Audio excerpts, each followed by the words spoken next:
Halo adik-adik sekalian, semoga dalam sehat walafiat dan masih semangat nih dalam menjalani pembelajarannya walaupun dalam keadaan online. Hari ini ada yang spesial nih dari kita semua. Apa tuh Kak yang spesial? Ayo, pasti ditunggu-tunggu nih. Hari ini ada Ustaz Iim bersama kita akan menjelaskan dan menceritakan sebuah kisah yang melegenda. Dan kisah ini yaitu kisah seorang nabi yang insya Allah selalu dirahmati Allah dalam naungannya dan insya Allah akan masuk surga Allah SWT. Ayo, nabi siapa ayo? Ditunggu nih. Ayo coba-coba. Oke, nabi inilah Nabi Ibrahim dan bersama putranya namanya Ismail alaihissalam. Dan hari ini insya Allah Ustaz Iim akan menjelaskan dan menceritakan kisah Nabi Ibrahim bersama putra Ismail alaihissalam. Gak sabaran ya? Oke, langsung saja nih. Yuk kita dengari kisah dari Nabi Ibrahim AS bersama putranya Ismail. Selamat menyaksikan. Assalamualaikum warahmatullahi wabarakatuh. Hai adik-adik, jumpa lagi bersama Kak Iim dalam acara Berkisah. Kali ini Kak Iim akan membawakan sebuah kisah yang menceritakan tentang kisah Nabi Ibrahim dan Ismail. Itu kisah tentang awal mula kewajiban kita berkurban kepada Allah Subhanahu wa taala. Mau tahu ceritanya? Ya, kalau mau tahu, ayo semuanya duduk yang rapi. Lomba duduk rapi. Iya, bagus seperti itu ya. Duduknya yang rapi, senyumnya yang manis. Tapi sebelum Kak Iim mulai bercerita, kita coba sama-sama tepuk anak soleh. Bisa kan? Iya, ayo sama-sama kita tepuk anak soleh ya. Tepuk anak soleh. Aku anak soleh, rajin sholat, rajin ngaji, orang tua dihormati, cinta Islam sampai mati, la ilaha illallah Muhammadur Rasulullah. Yes, oke, tepuk tangan untuk kita semua. Nah, adik-adik sekalian, udah siap mendengarkan kisah ya? Oke, kalau sudah siap, yuk lomba duduk rapi.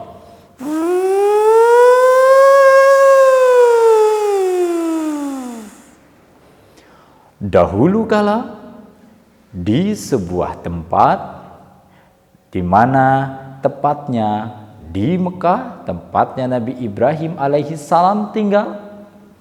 Nabi Ibrahim, Nabi Ismail dan ibunya Nabi Ismail, Siti Hajar, tinggal bersama. Di situ pada malam harinya Nabi Ibrahim bermimpi didatangi oleh malaikat dan dia diperintahkan oleh Allah Subhanahu wa taala untuk berkurban. Wah, ayo, siapa yang pernah berkurban? Iya, bagus. Kita harus berkurban ya sebagai rasa syukur kita kepada Allah Subhanahu wa taala. Tapi nanti dulu. Yang diminta dikurbankan dari Nabi Ibrahim alaihissalam oleh Allah itu bukan seekor binatang seperti yang kita lakukan saat ini, tetapi Allah Subhanahu wa taala menginginkan Nabi Ibrahim alaihissalam mengorbankan anaknya, yaitu Nabi Ismail. Nabi Ismail diperintahkan untuk disembelih oleh Nabi Ibrahim. Wuih, ngeri banget kan? Ayo, siapa yang mau disembelih? Nggak mau. Kak Iim juga nggak mau disembelih. Tetapi Nabi Ibrahim masih ragu dengan mimpinya. Jangan-jangan mimpi itu dari setan, bukan datang dari Allah. Maka Nabi Ibrahim tidak menghiraukan mimpinya. Tapi di malam kedua, di malam ketiga, Nabi Ibrahim memimpikan hal yang sama. Maka Nabi Ibrahim semakin yakin bahwa itu adalah perintah Allah. Aku mendapatkan perintah dari Allah untuk menyembelih anakku Ismail. Karena ini perintah, maka aku harus melaksanakan. Tetapi aku harus menyampaikan dulu kepada anakku Ismail. Apakah dia setuju atau dia tidak mau? Kalau anakku tidak mau, maka aku akan berdoa kepada Allah supaya bisa digantikan dengan yang lain. Maka Nabi Ibrahim alaihi salam menemui anaknya Nabi Ismail. Dia menanyakan dan menceritakan tentang mimpinya itu. Kira-kira Nabi Ismail mau nggak ya disembelih? Nggak mau. Takut. Nabi Ismail ketika mendengarkan cerita ayahnya, dia langsung, "Wahai ayah, jikalau itu perintah dari Allah, maka laksanakanlah wahai ayah. Aku sebagai hamba Allah dan sebagai anak yang berbakti kepada orang tua, aku akan menuruti apa yang diperintahkan oleh Allah dan apa yang engkau perintahkan wahai ayah." Wah, Nabi Ismail mau disembelih karena itu adalah perintah dari Allah. Dan dia tidak mau melawan perintah orang tuanya, yaitu Nabi Ibrahim. Woi, siapa yang suka melawan sama orang tua? Tidak ada. Oke, tepuk tangan dong untuk kita semua.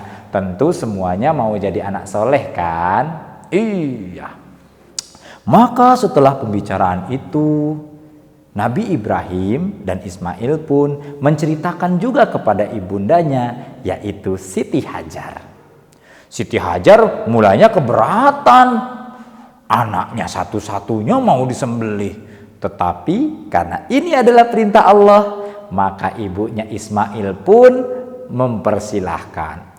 "Silahkan wahai suamiku Ibrahim dan anakku Ismail. Kalau ini adalah perintah Allah, maka silahkan laksanakan." Hari pun berlalu. Nabi Ibrahim dan Ismail bersiap-siap pergi ke sebuah tempat, yaitu tempat pemotongan untuk melaksanakan perintah Allah Subhanahu wa Ta'ala.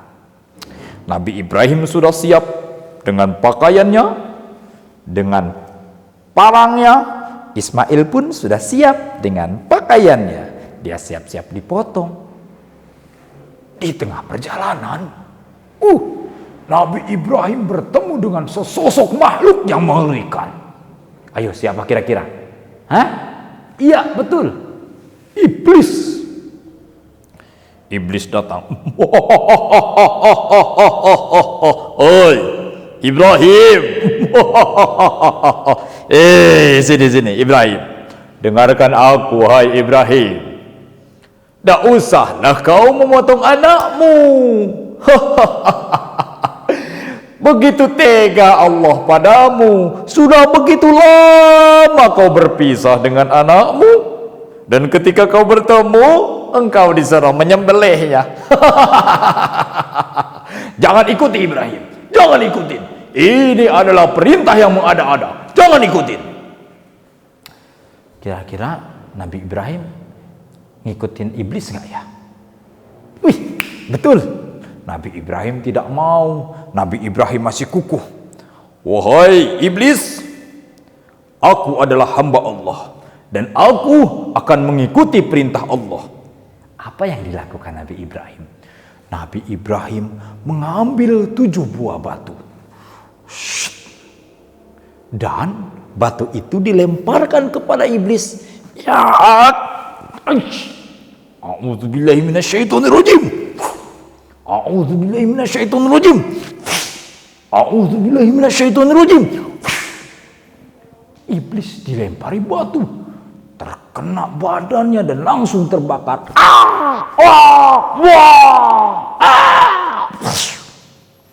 Iblisnya kabur. Iblisnya pergi jauh. Kapok nggak iblisnya? Enggak. Namanya iblis nggak ada kapoknya. Baiklah. Hari ini aku babak belur dilempari oleh Ibrahim.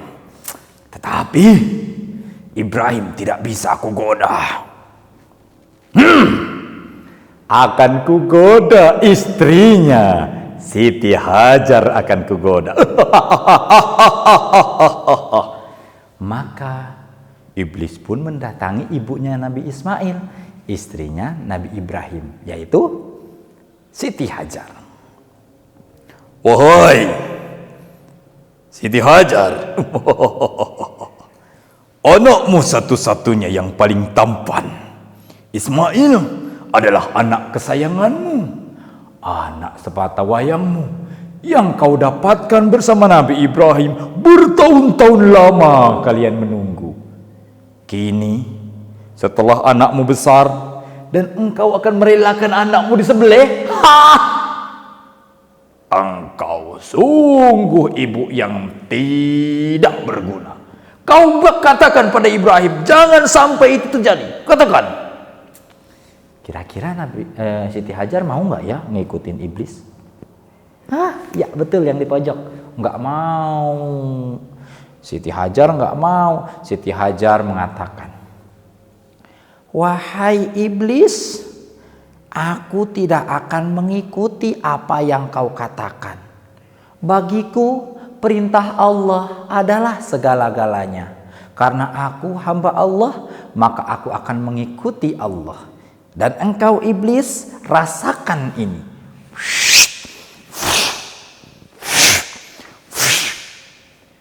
Iblis pun kembali dilempari batu oleh Siti Hajar. Wah, wah, wah. Iblis terbakar. Lari tunggang langgang. Iblis pun mulai, aduh, benjol kepalaku. Aduh, bolong-bolong semua badanku. Dilempari oleh Ibrahim dan Hajar. Bagaimana ini?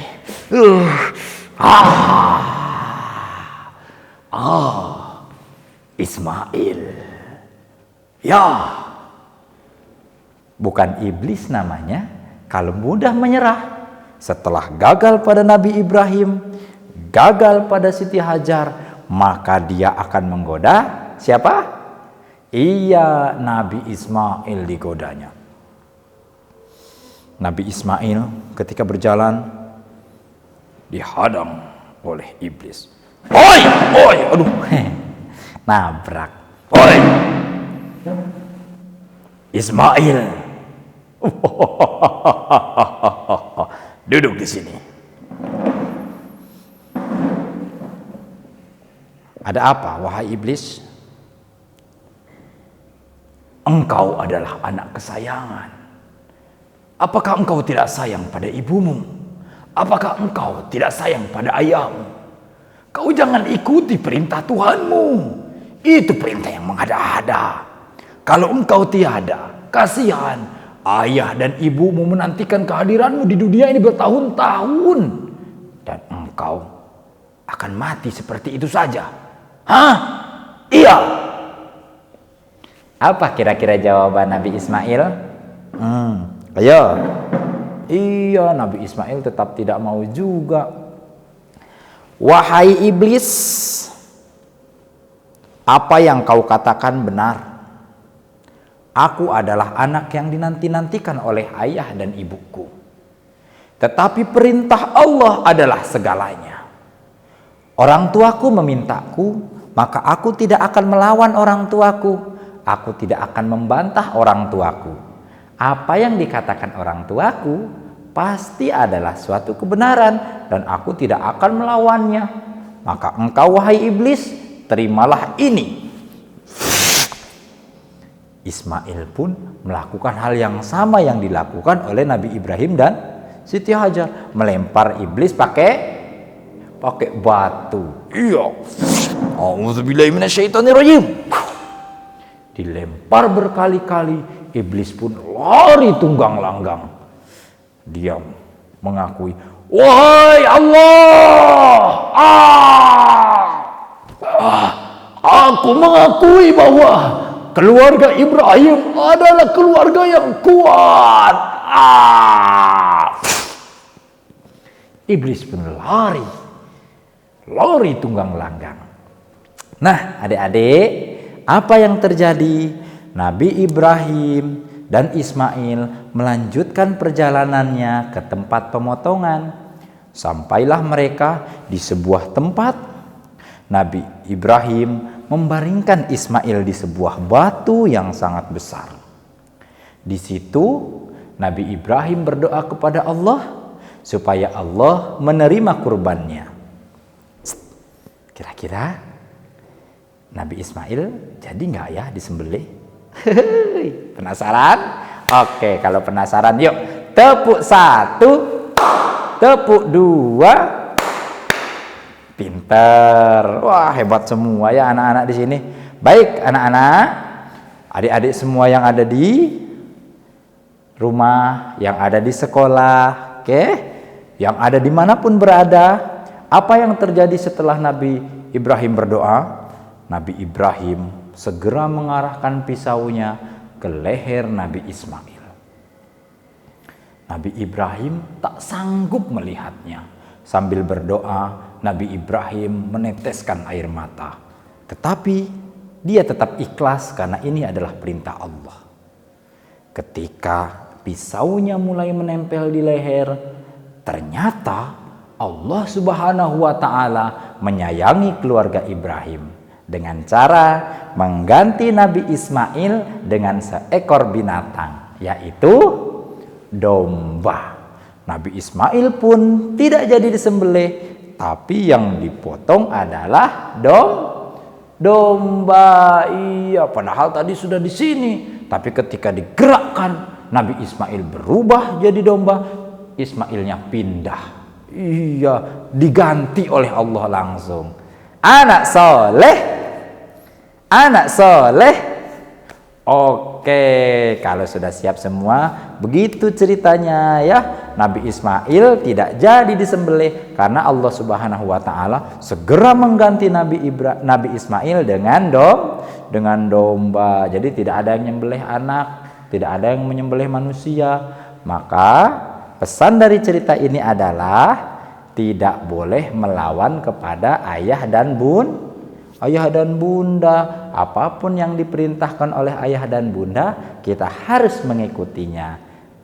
Tapi syaratnya, perintahnya tidak boleh bertentangan dengan perintah Allah. Nah, adik-adik, itu tadi kisah tentang kurbannya Nabi Ibrahim dan Nabi Ismail alaihissalam. Mudah-mudahan kita semua bisa meneladani kisah kesabaran dan keikhlasan Nabi Ibrahim dan Nabi Ismail. Adik-adik semua tetap taat kepada Allah dan taat kepada orang tua. Sekarang kalau kita taat kepada orang tua, insya Allah Allah akan sayang kepada kita. Ingat, yang belum berkurban, yuk sama-sama kita berkurban, tanda kita taat kepada Allah. Terima kasih. Itu saja yang bisa Kak Im sampaikan. Assalamualaikum warahmatullahi wabarakatuh.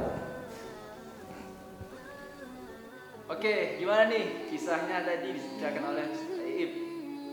Udah pada dengar belum? Wah, semoga bagi adik-adik sekalian yang mendengarkan, Iib jadi belajar untuk kita semua.